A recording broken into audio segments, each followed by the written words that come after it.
கிடையாதுடா, அவன்தான் நமக்கு சர்வமும் என்பதான ஒரு விஷயத்தை உபதேசம் பண்ணினார்.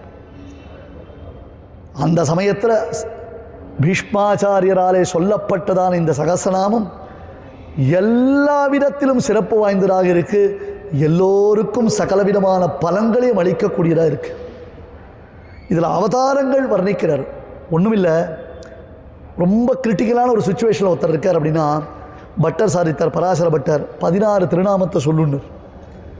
பரர்திஃப் பரமஸ்பஷ்டா துஷ்ட புஷ்ட சுபேக்ஷணா ராமோ விராமோ விரதோ விரஜா 2 மார்கோ நேயோ நயோனயா வீரசக்திமதாம் சிரேஷ்டா தர்மோ தர்ம விதுத்தமா. 16 திருநாமம், ராமாவதாரத்தை விவரணம் பண்ணக்கூடிய 16 திருநாமம். இந்த 16 திருநாமத்திற்கு அவதாரிக்கை இன்ட்ரோடக்ஷன் கொடுக்கிறார் பராசர பட்டர். மிருத சஞ்சீவினி ராமச்சரித்தம் ஆரம்பத்தே, இறந்தவரையும் உயிர் பிழைக்க வைக்கக்கூடிய ராமனுடைய திவ்ய சரித்திரத்தை ஆரம்பிக்கிறேன்னு சாதிக்கிறார்.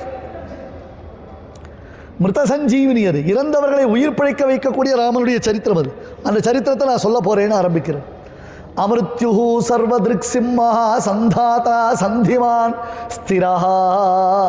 9 திருநாமங்கள். அஹோபில க்ஷேத்திரத்தில் 9 ரூக்கொண்டு சேவை சாதிக்கக்கூடிய எம்பெருமானுடைய 9 திருநாமங்கள். அமிருத்யு சர்வதிருக்கு சிம்மஹா சந்தாதா சந்திமான் ஸ்திரஹா அஜஹா துர்மரிஷன சாஸ்தா விஸ்ருதாத்மா சுராரிஹா. ஒரு திருநாமம். உனக்கு தலைவலிக்கிறதா, ஒரு திருநாம சங்கீர்த்தனம் பண்ணு, தலைவலி சரியா போயிடும். உடம்பு ரொம்ப முடியாமல் இருக்கா, அதனால் கும்பத்தில் லக்ஷ்மி நாராயணன் ஆவாகனம் பண்ணி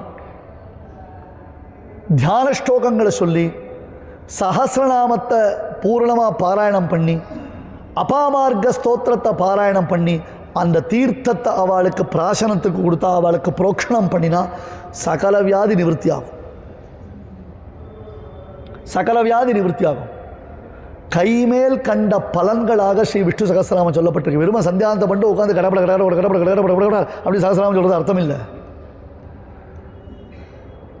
அதனால தான் அந்த சகஸ்ரநாமத்தை சொன்னோன்னே எத்தனை யோகேஸ்வர கிருஷ்டோ எத்தனை பார்த்தோ தருர்தலஹான்னு ஏன் முடிக்கிறோம். அங்கே சொன்னதை கொண்டு வந்து இங்கேயே முடிக்கிறோம் அப்படின்னு கேட்டால் அங்கே கிருஷ்ணனுடைய சாநித்தியம் இருக்குன்னு அர்த்தம்.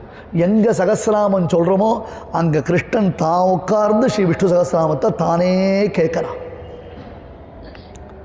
ஒரு தெய்வ சாநித்தியம் இருக்கக்கூடிய இடமாக விஷ்ணு சகஸ்ரநாமம்